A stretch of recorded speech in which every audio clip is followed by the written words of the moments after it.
Suuragal celintii barnaamijkeennii la magac baxay dunida naga daahsoon iyo ka sii ambaqaadadii halkii uu inoo joogay. Haddaba sida aynu wada ognahay, waxa aynu soo duduwanaba waxaynu soo duubnay 2 xalqadood. Tanina waxay noqon doontaa midii saddexaad waa hadduu Alla qadaray. Waa hubaal waayaynu kala abaadno, waxaynu dhegta u taagaynaa warkiyo talow muxuu soo wada. Bal aan ku araarto weydiintan, jinku waa imisa nooc?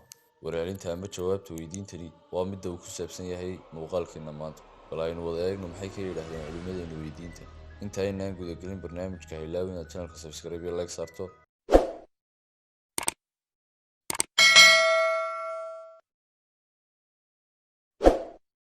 ugu horeyn ilaahay hadalkan ku xusan dhiganaha la magac baxay alkaanul marjaan fi ahkaamil jaan oo qoray ibnu cabdilbar.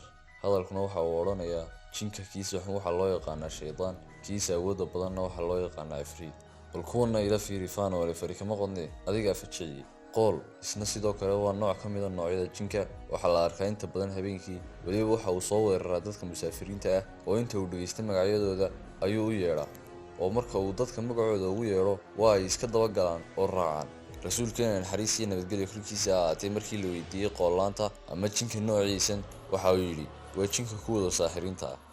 sidoo kale Soomaaliduna waa ay yaqaaneen oo waxa loo joogay oo ay soo wariyaan in inta jinka noociisan aqalada ama reeraha inta badan jeesaska ah inta uu yimaado ayuu magacyadooda dhageysan jiray, kadibna waa uu ku dhawaaqi jiray. markaas qofka uu u dhawaaqay inta uu ardayga ka yimaado ayaa uu dudada ka wareegi jiray oo sidaas lagu waayay jiray. waxa jiray isna nooc saddexaad oo loo yaqaano musbaaniyad. kani waa nooc khatartiisa leh, waa midka inta badan dadka dureeya gaar ahaan haweenka, oo in badan ayaynu aragnay isagoo ka dhex hadlaya haweenka. sidoo kale kama dheera bulaacadaha iyo meelaha xalka iyo qashinka lagu shubo. jinka guud ahaan waxa uu qaybsamaa 3 nooc: jinka bariga, jinka badda iyo sidoo kale jinka jawiga.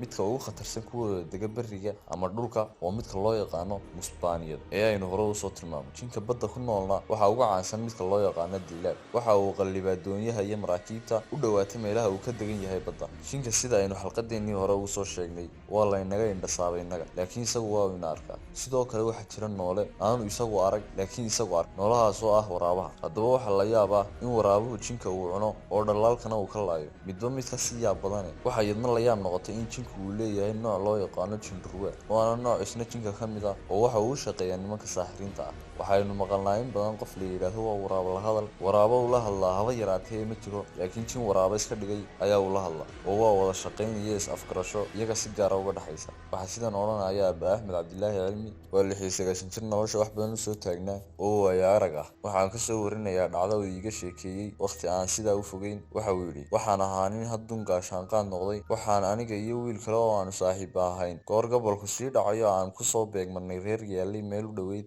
buuraha u janjeeray dhanka loo yacdo. inta aan duleedka reerka nimi ayaanu annagoo daalan cod yaroo hoose ku tiraamnay oo nidhi waa reerkayaa jooga. misana wax yar kadib waxaa xaggii reerka nagaga soo baxay oday aanu da'diisa ku qiyaasnay 60 jir. markaasuu yidhi waa la joogaa ee soo dhawaada.